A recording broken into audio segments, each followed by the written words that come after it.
Eye on America, weeknights on the CBS Evening News with Nora O'Donnell. Trust meteorologist Mikkel Hannah Hardy for your first alert. Thanks for watching News 12 on your side.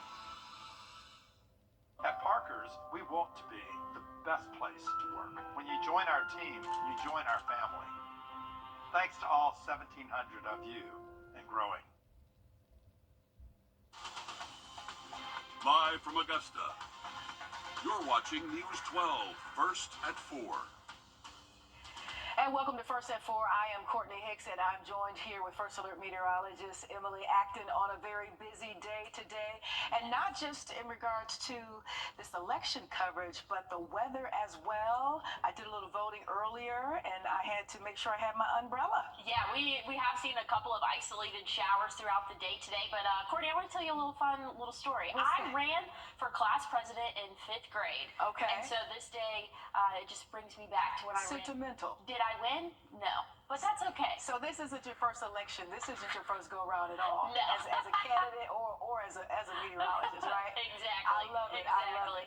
What can we expect for the rest of the day weather-wise? Well, we're going to need our rain jacket as we go throughout our day, and just to be on the safe side. But I want to bring your attention to this. We do have a first alert, and we've issued that for late Wednesday, really throughout the day Thursday. That's going to be our next best chance of some heavy rainfall. So any of those roofs that are still seeing recovery and have tarps on it from Helene, just know that you are going to be at risk. We do have some heavy rainfall expected to come again for your Thursday. So that's something that we're going to have to keep a close eye on there. Hopefully you have tarps, secure on your house there, but just know that we are tracking some heavy rainfall. I'll have that broken down for you and an update on the tropics coming up.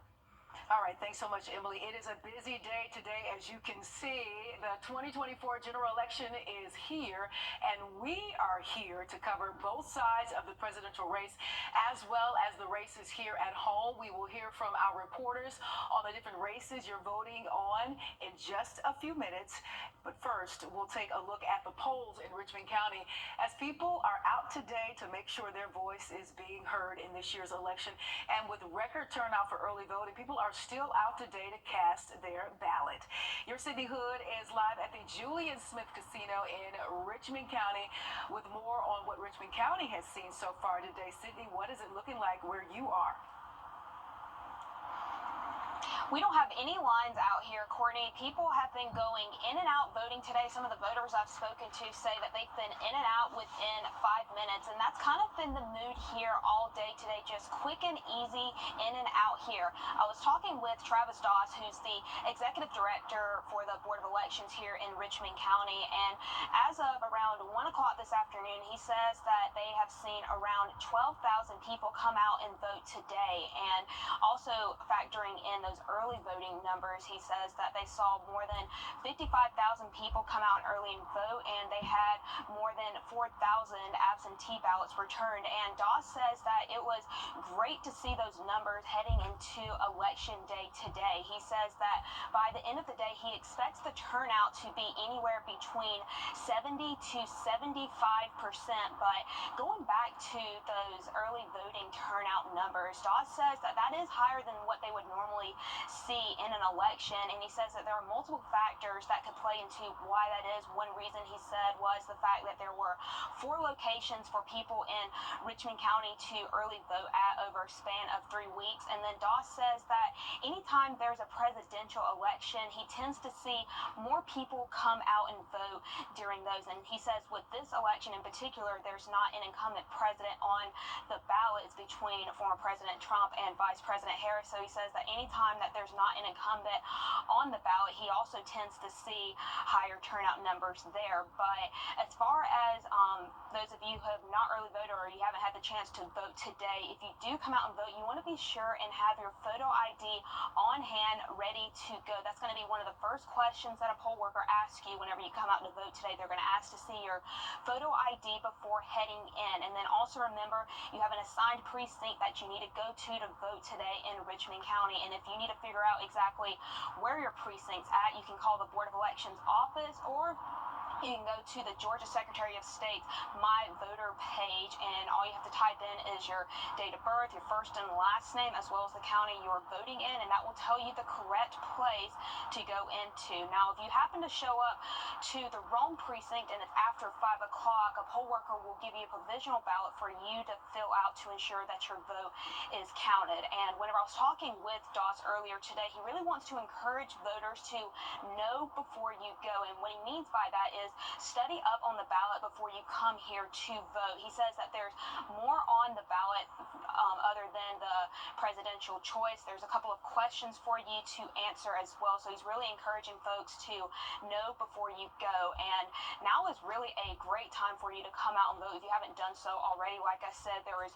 no line here. It is really quick in and out for folks. Like I said, all it takes is a matter of 5, maybe 10 minutes for you to come out. So if you haven't done so already, now is the time to get out and make your voice heard. All right, Sydney, great information, wonderful insight. Know before you go, and we'll look forward to hearing more from you coming up live at 5. Now let's head on over to Columbia County. Your Kennedy Payne is at Stevens Creek Church, where people have also been showing up today to cast their vote. What is it looking like where you are, Kennedy? Well, this is actually 2 polling locations, and it's accommodating great for both polling locations. It's been steady here as well, and people have been in, and then a couple minutes later, they've been out, and they've been telling us the voting process is easier than they've expected. They've contributed that to poll workers being very helpful, but also going online, and they said, plenty of them said, they've been reviewing a sample ballot. And just like Sydney said, if there's more than the presidential candidate that's going to be on this ballot, so when you look at it, no one wants you to be surprised. And I spoke with Nancy Gay. She's the executive director for the Board of Elections in Columbia County, and she says there's going to be an e-SPLOS question on there. You may have an entire new House of Representatives, so make sure that you read up on that. Make sure that you educate yourself. Now, if you don't get online and see that sample ballot, when you get in here, poll workers have a sample ballot for you to review as well. So there's plenty of things that they're here helping you out to do. And again, we haven't seen any lines today. We've been out here since around 10 a.m. No lines at all. It's been very steady. And again, they've been able to accommodate both of these polling locations, but these no lines may be a contributing factor from early voting numbers. We spoke with Nancy about those numbers, and they had more than 60,000 early voters in Columbia County, and that doesn't include absentee by mail. So they had about 4,500 voters by absentee by mail. And then as of today, around 3 o'clock, Nancy Gay told us they've had about 14,000 voters show up to the polls on Election Day, and she said this is a good outcome. She's proud of it. And we spoke with her. She said she's wanting an 80% turnout. They're not quite there, but 80% wouldn't be record-breaking, but she wouldn't be mad at it. She said, I mean, those are great numbers. She's hoping for 80%, but as of right now, she says she's still excited with the numbers they're seeing. So again, we've seen plenty of people come in, and we've seen plenty of people come out in a matter of minutes. So it's an easy voting process. The more that you know, the easier your voting process is going to be. So Sydney said as well, make sure you have your photo ID. You need that to vote. In the state of Georgia, it's going to be one of the first things they ask you about. Also, make sure that your phones are silenced. You cannot take pictures of your ballots. You can't have your phone out while you're voting. So make sure that you're aware of that. And again, if you don't bring your photo ID, if it's too late and you can't head back home to grab your photo ID, it's okay. You can vote a provisional ballot. But poll workers here I spoke with said they're trying to encourage you not to do that the best they can. Now, if it's your only option, that's understandable. But so far here today, they tell me that they have not had anyone vote a provisional ballot. So it's been running smoothly. And talking of running smoothly, Nancy Gay also said all across Columbia County, it's been running smoothly. They haven't run into any problems here. And since this is 2 polling locations, I hope you guys can hear that applause. I wanted to talk about that. They applause for every first-time voter that walks in. I think that's great energy that they have going on here, and they're able to also help you if you're a first-time voter. But back to those deputies, since this is 2 polling locations, there are 2 deputies here to make sure that you're safe. They're patrolling. They said they're not going to leave until these polls close. You have until 7 p.m. to get out here, and as long as you're here before 7 p.m., you can make your voice heard. So make sure that you do that. All right. Thank you so much, Kennedy. It sounds like things are going quite well in Columbia County. We appreciate you. This election will bring about big change to hit the Richmond County Board of Education in decades. No matter who wins the seat as senior investigative reporter, Liz Owens explains. Liz, I was waiting for a little stinger, some drama here, because tonight it is going to be a long night, maybe an emotional night, as not only we're going to be waiting for our new president, but lots of changes here locally as well. Yeah, this is really the biggest change in Richmond County's Board of Education in decades. As long as I've been here, I don't ever remember this many people leaving all at once. There's 10 seats total on the board. 4 of them are not running again, all stepping down during this election. So let's go through these people. So on District 4, we have Shantae Boyd and Reginald Forrest. They both are running to replace Dr. Wayne Frazier. Again, it's District 4. Among the schools in this district, these are your Diamond Lakes, Barton Chapel, and Freedom Park. District 5, 3 people are running for Patsy Scott's seat. That's Monique Braswell, a vocal school activist. Also running is Chris Mullins, a former school bus driver, and A.K. Hassan, who formerly served on the Board of Education until the redistricting happened and he lost his seat. The schools in this district include the Glen Hill schools, which the current school board members earlier this year actually slated Glen Hills High for closure, so whoever gets elected to this position is going to have their hands full. District 8, Jimmy Atkins, another longtime board member, a couple decades, is also stepping down from Dr. Ani Poe and Mary Jane Abbott are running for this seat. And the schools in this district, among them are the Hetzebus schools. And then finally, Super District 10. Helen Minchie, who has served for about 3 decades in this position, is stepping down. Samantha Valentine and Lee Blitch are running for her seat in the Super District 10, this includes all the schools that are located in Districts 3, 6, 7, and 8. So a whole bunch of changes coming, no matter who's elected, a lot of changes.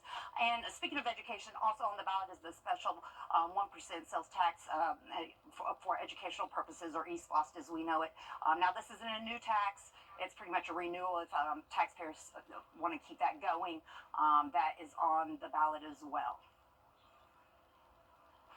All right, Liz, lots to take in, lots of choices to make, and I think one of the more important points is know before you go, and we thank you for that report and that update as well.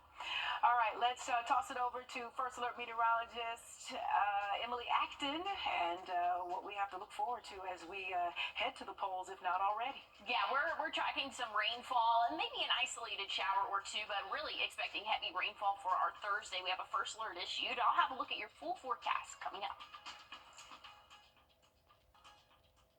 Time and temp, brought to you by your First Alert weather team.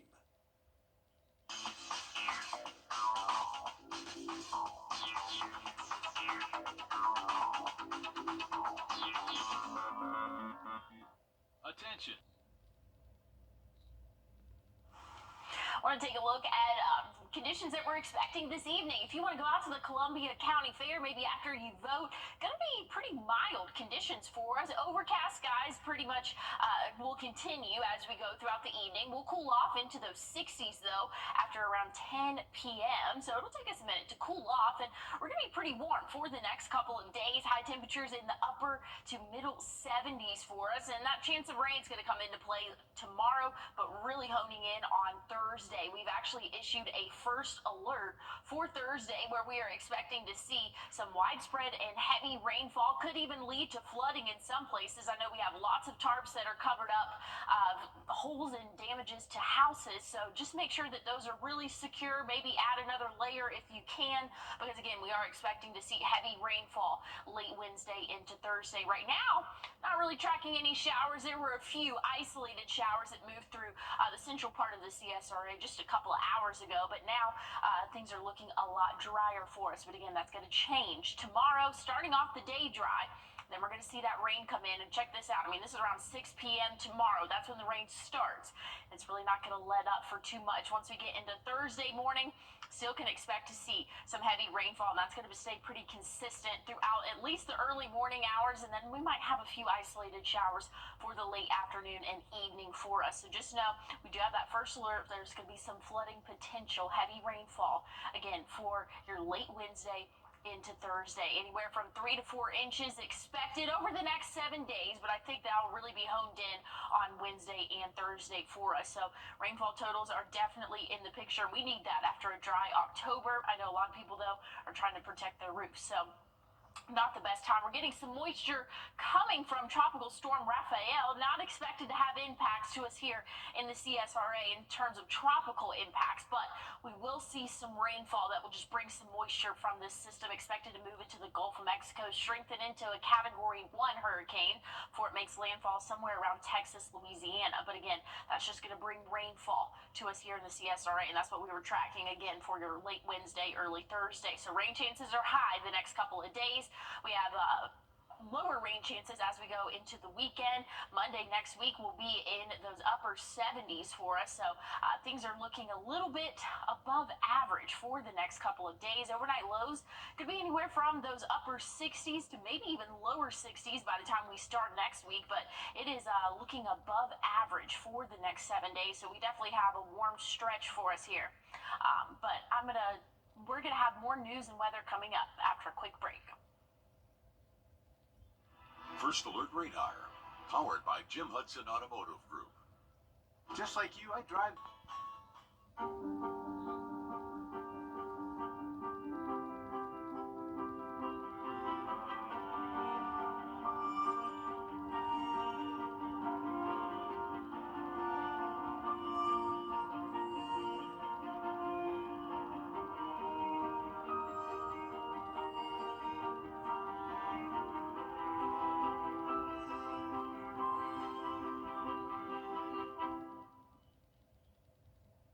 Time to join the Morning Mix Mug Club, sponsored by All Weather Heating and Cooling. Head to wrdw.com/morningmix to win a Morning Mix mug. And catch the mix Wednesday and Friday mornings to see if you're a winner. Enter today.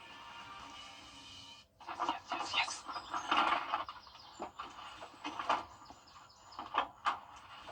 All right. Hit me with the checklist, honey. Luggage? Check. Kids? Check! Butler trip check? Before you leave town, check with the butler. With our complimentary trip check, we'll inspect all your major safety components and parts to ensure your car is running its best. With multiple locations convenient to you, just let the butler do it.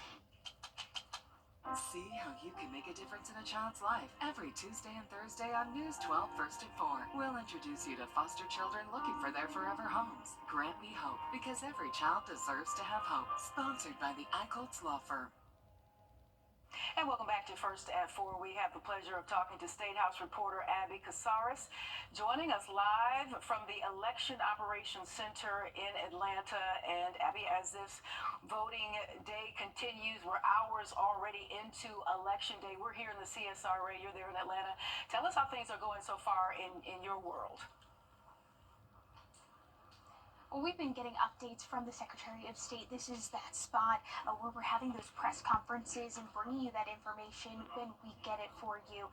Throughout the day, things have been pretty smooth, according to the Secretary of State's office. Right now, the average wait time, just a couple of minutes, and then getting through the whole process should take you under 5 minutes. So they're saying that is a good thing. However, here in Fulton County, where we are here in Atlanta, 5 polling locations did receive non-credible threats.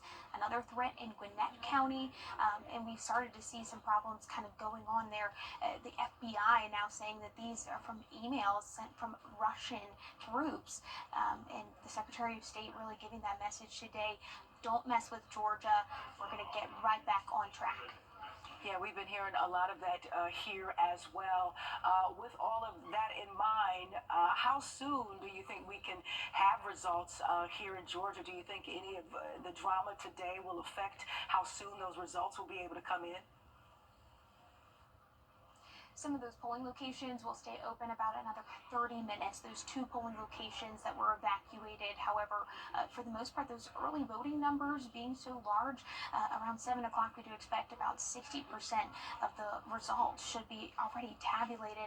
By 7 o'clock, we'll bring you another update, and then by 8 o'clock, another one. Roughly 3/4 of the vote they do expect could be in at that time. So throughout the night, the Secretary of State's office is hopeful that by midnight, we could know the results. Sure. And one last question, Abby, before we let you go. I'm hearing there's been a last-minute change that could mean thousands of Georgians have to actually change their voting plans for today. Talk to us a little bit about that. With the margin so small, that's why some groups have really taken this as a big issue. Now, this is something that's been in the national media as well. Over in Cobb County, which is just north of here, there were 3,000 absentee ballots that were supposed to be sent out, and they were delayed. So they were trying to have a few more days after Election Day to be able to count those absentee ballots. The Supreme Court of Georgia then ruling that is against state law.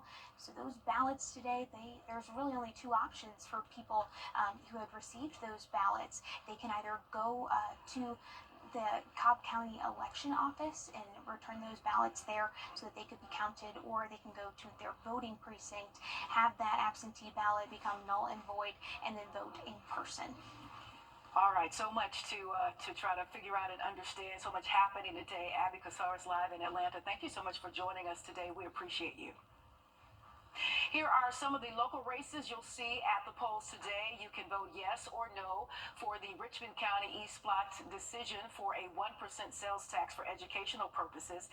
And those in Columbia County will see a similar decision for the East Block in that county for a 1% sales tax for educational purposes and bond approvals. For the folks in Aiken, you'll vote between Lucas Grant and Marty Sawyer for the Aiken County Sheriff. Also in Aiken County, you'll vote on the renewal of the 1% sales tax that goes to fund renovations and reconstructions for schools. And in Burke County, you'll vote between Alfonso Williams and Brad Capitasti for the Burke County Sheriff's position.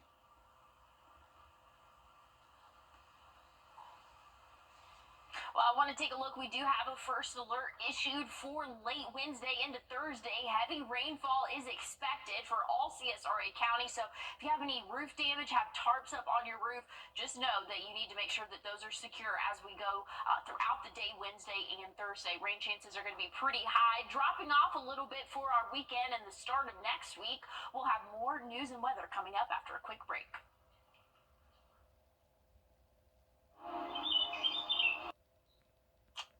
I was in a motorcycle accident and I broke my leg.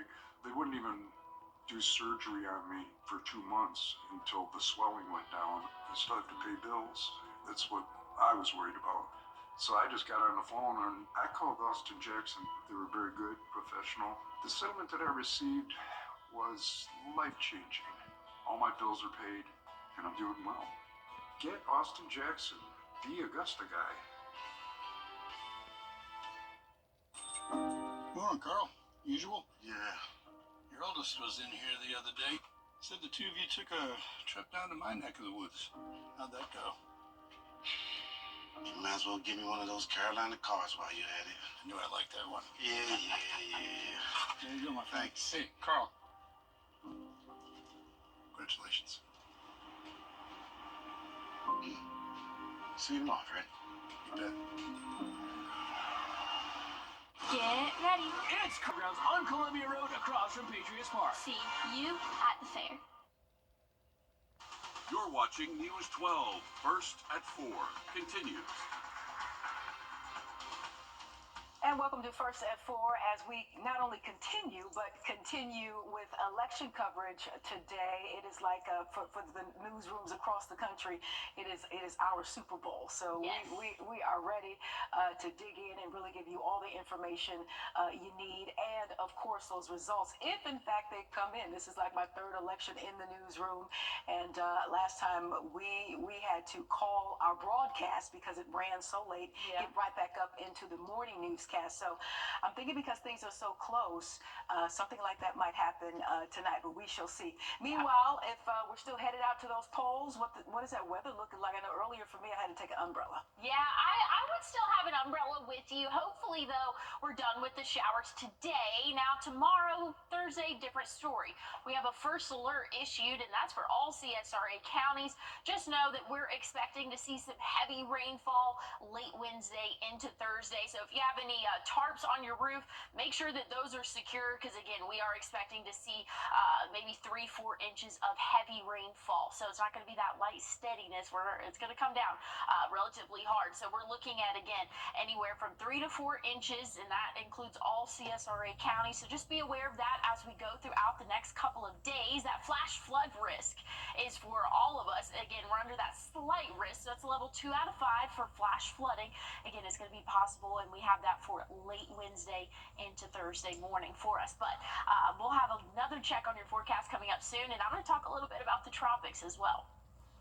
Sounds good, Emily. Thanks so much. All right, let's check in with what the candidates are doing today. Former President Donald Trump is spending And back here in our area in Aiken County, voters are choosing a new sheriff. Your Hallie Turner joins us live from Odell Weeks' polling place. Hallie, that's between Republican candidate Marty Sawyer and Democrat candidate Lucas Grant. Give us some insight on this particular race. Yeah, Courtney, well, I spent most of the morning today talking with both candidates, and they are extremely excited, but as you can imagine, extremely nervous. I'm going to turn to some of my notes that I took in my notebook today to kind of give you guys a little bit of a background of to who these candidates are. If we're talking about Marty Sawyer, he's the Republican candidate, and he has spent about 35 years in law enforcement now. He has started all the way out at the starting out as a jailer road patrol, and he worked his way all the way up to captain for the last several years at the Aiken Department of Public Safety. He knows how the system works. He's excited about this, but he says it comes with experience when you have to fill shoes of the current Sheriff Hunt. He has been in this office for more than 20 years, and it takes a big role to fill. So he's looking forward to that. But if you look at on the Democratic side, Lucas Grant, he's been in law enforcement for about 14 years. Now, the first 13 were spent over in Richmond County, where he really got his feet up under him. He learned starting there as a deputy jailer. He worked his way up into the homicide unit, even becoming a sergeant. And now he has spent the last year as a school resource officer in Wagner with the Wagner Police Department. There, he enjoys interacting with those kids and changing lives daily. But that's the thing with both of these candidates. They are looking for change in Aiken County. And when we asked them about some of those big issues, both of them touched on the fact that Aiken County needs more school resource officers. They need more patrolling out in the community. When you talk about drugs, guns, and violence, they have a plan for all of that. But in order to tackle one, you've got to be able to tackle all three of them. So, again, we'll get more into all of that coming up all new tonight on News 12 at 6 o'clock. But again, you have, let's see, what time is it? It's 4:30, so you've got just a little bit of more time to come out here to Odell Weeks. We're going to pan and show you real quick. There's not a line, Courtney. If you can see this, look, someone has just exited. Honestly, it's taken people probably anywhere from about 10 to 15 minutes to come in and vote. It hasn't been a line at all. Earlier today when I was out at another polling location, people were breezing in.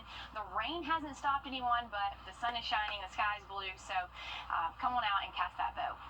I was going to say, Haley, it looks great out there, and according to all the other reports earlier, not a lot of lines, which is actually a good thing. Thanks so much for the insight on those candidates, as it sounds like that's going to be a close race as well, and we're looking forward to your update coming up at 6. Thanks so much. Coverage continues. Let's toss over to Audrey Dick Herbert. She joins us now from the Henry Brigham Community Center. Audrey, what do you have for us this afternoon?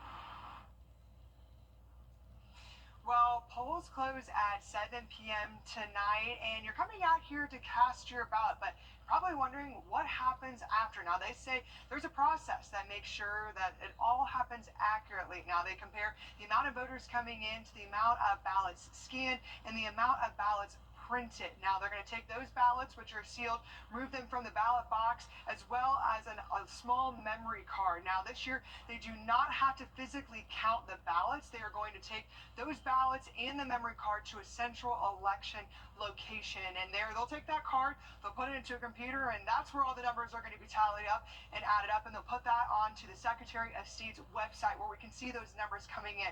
Now, as far as when we expect those numbers to come in, they say that there's a law this this year that makes sure that early voting and absentee ballots have to be submitted by 8 p.m.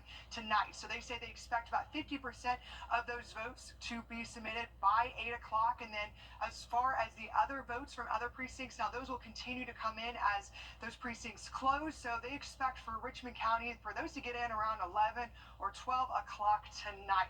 And as far as safety goes, making sure all of this gets accurately and safely to each of these locations, to that centralized location. People are always traveling in pairs, always going together to make sure everything gets there on time. But again, just like Hallie stated, there's not a line here. People can come here and vote until 7 o'clock. Still plenty of time to come out here and cast your ballot. Yeah, good information, Audrey, and it's often interesting to hear about what actually happens after you cast your vote. That's just the beginning. There's a whole process throughout the night to help secure and reveal those results. We thank you for that insight this afternoon. All right, Georgia's Secretary of State, speaking of voting, Brad Raffensperger gave another press conference this afternoon. As people today are hardly seeing any wait times, as you've heard from our various reporters today at the polls, with most only having to wait about voters, the polls rather, will be open from 7 p.m. That's for any of our counties in Georgia and South Carolina. Election leaders told us they need you to remember to bring your ID. That's very important. That it is the most important piece to get you through the process. And if you get to the front of the line and don't have it, you will not be turned away. We've learned from election leaders that you will get a provisional ballot. You also heard our reporters mention that earlier. Other times you could get one or problems with your application, or you're at the wrong precinct. This piece of paper allows you to pick your candidates. The next step is making sure it's counted. And if there's a problem with your voter information, board leaders have 3 days to confirm you registered vote in time. If you forget your ID today, you have 3 days to provide one at your local registrar's office. And Richmond County says if you show up at the wrong precinct after 5 o'clock, you'll vote on a provisional ballot there.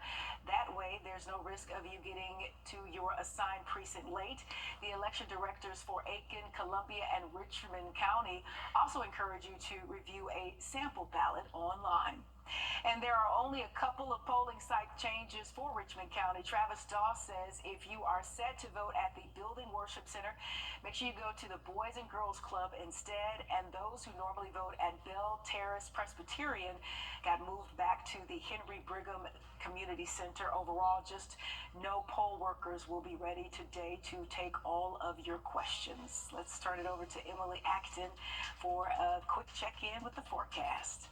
Well, we are expected to see an isolated shower or two overnight tonight, but main rain chance comes into play late Wednesday into Thursday. We have a first alert issued, and I'll tell you what all that entails coming up after the break.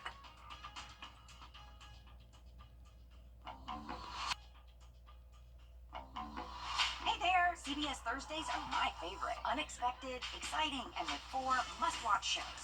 First up, it's Georgie and Mandy's first marriage. Welcome to the Cooper residence. Then there's Ghosts, a house full of spirits. Sounds scary, but they make it look fun. Ooh, and Matlock. She's the kind of lawyer I'd want. Wham, ma'am, thank you, ma'am. And then there's Elsbeth. That's me. This is so exciting. CBS Thursdays. Gosh, that's good TV. It all starts Thursday at 8, 7 Central on CBS and streaming on Paramount+.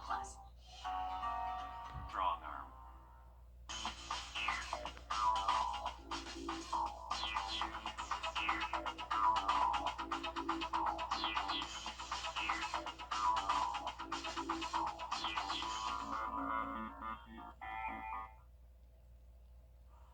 Well, we have election day going on. A lot of people are out to the polls, but we also have the Columbia County Fair, and that is going on this evening, and it shouldn't be too bad out there. There's a chance of an isolated shower, but temperature-wise, we're going to be sitting in those 70s until after sunset. Then we'll drop off into those 60s for us, but overall, pretty comfortable out there. I might have a rain jacket just in case, but I think that we'll be pretty good as we go throughout our evening. Now, things will change for your Wednesday, Thursday. High rain chances expected for us, and we're actually expecting to possibly see some flooding. So we have issued a first alert just to err on the side of caution. Hey, we want you guys to know that heavy rainfall is coming late Wednesday into Thursday. So just know if you have tarps on your roof, things like that, definitely need to be secure because, again, we are expecting to see some pretty heavy rainfall. But right now, we're not really tracking anything. There is an isolated shower just outside Richmond County, but overall, really not tracking a lot of rainfall for the moment. Now, once we get into tomorrow morning,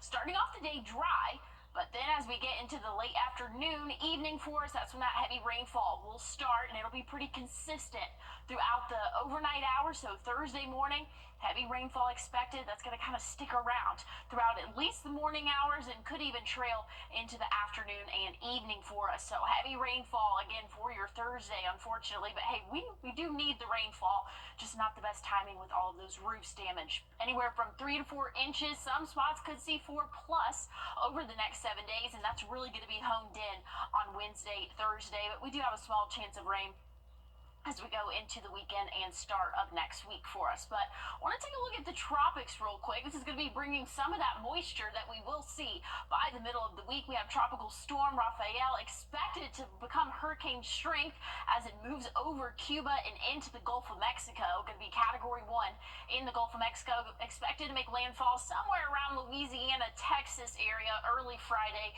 or mid-Friday now. That's been recently updated for us. But again, that's just going to bring some moisture to our area. We're not expecting any sort of tropical impacts from that system, thankfully. So, but here's what we're looking at. Rainfall for your Wednesday, Thursday, isolated shower or two for your weekend, and the start of next week. Temperatures staying pretty consistent in those middle and upper 70s. All right, thank you so much, Emily. All right, so let's get back into some election information for you. Richmond County, where nearly half of the school board seats are up for grabs tonight in District 4. The races between Shante Boyd and Reginald Forrest. Let's go to District 5, where the races between Monique Braswell, A.K. Hassan, and Christopher Mullins. Over in District 8, Mary Jane Abbott is racing against Ani Poe. And for District 10, that race is between Lee Blitch, who is running against Samantha Valentine. Also in Richmond County, you can vote yes or no for the Richmond County E-Splots for a 1% sales tax for educational purposes. And for those in Columbia County, you will see a similar decision for that E-Splot in that county for a 1% sales tax for educational purposes and bond approvals. Among the South Carolinians casting their vote on Election Day was, of course, Governor Henry. We're here for you. The Merchants Association of Columbia County is proud to present the 59th Annual Columbia County Fall Fair, October 31st through November 10th at the Columbia County Fairgrounds. Come out and enjoy the rides, games, exhibits, food, music, and so much more. On Tuesday, November 5th, join News 1226 for Columbia County Cares Night. Bring in 10 non-perishable food items and get free admission. All proceeds benefit Columbia County Cares. Gates open at 5 and there's plenty of free parking for all. The Columbia County Fair. Great family fun and 58 years of amazing. Rain is never good for a wedding. Until now. If it rains 1 inch or more on your wedding day, Floyd & Green Fine Jewelers will give you your rings for free. So pray for rain and watch News 1226 this weekend for the weather happening near you. Morning, afternoon, night, Monday through Sunday, 24/7. Our first alert commitment to you is the power of 5 meteorologists, always tracking weather that impacts you, telling you what we know as soon as we know it. All the tools, the latest technology, and the first team of 5 meteorologists. First Alert is our investment in your family's safety. News 12's First Alert weather on your side. He was going to kill me, it's believed, on the day that I was arrested. Well, we have a first alert issued for late Wednesday into Thursday, and that's due to the risk of heavy rainfall. And we know that there's a lot of damaged homes out there that have tarps on them. Make sure that those are secure as we go throughout the day tomorrow and really for Thursday, as we are expecting to see some pretty heavy rainfall at times. All CSRA counties are under this first alert, so just make sure that you are aware for some heavy rainfall and are expecting this heavy rainfall that we will see as we go throughout our Wednesday, Thursday. And that rainfall will stick around, but it'll be a lot less widespread and won't take up the whole day once we get into our weekend for us. So things are looking a little bit better for our weekend. Not going to stop our high temperatures from reaching the 80s though tomorrow. 70 75 Thursday. Then we're back in the upper 70s for the end of our week and into the weekend for us. Small chance of rain as we go throughout our weekend, and again on Monday for Veterans Day. High temperatures will be right around 77. Overnight lows in the 60s for us. Pretty consistent throughout the next 7 days. We'll have more news and weather coming up after a quick break. Thanks for watching News 12 on your side. Shanty can fix your sink.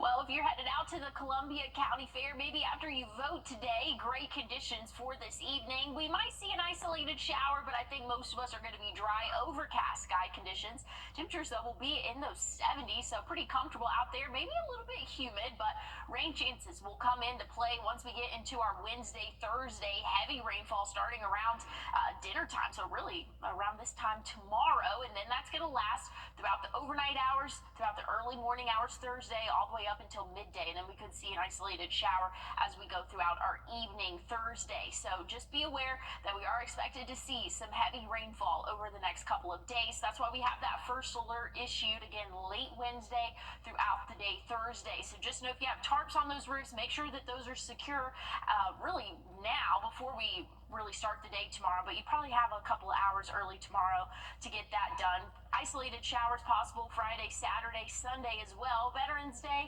might be a little bit drier for us. Afternoon high temperatures will be in those upper 70s for the next 7 days. All right. Thanks so much, Emily. That's going to do it for First at 4. Election coverage continues live at 5 with Meredith Anderson. Stay close. Have a wonderful evening.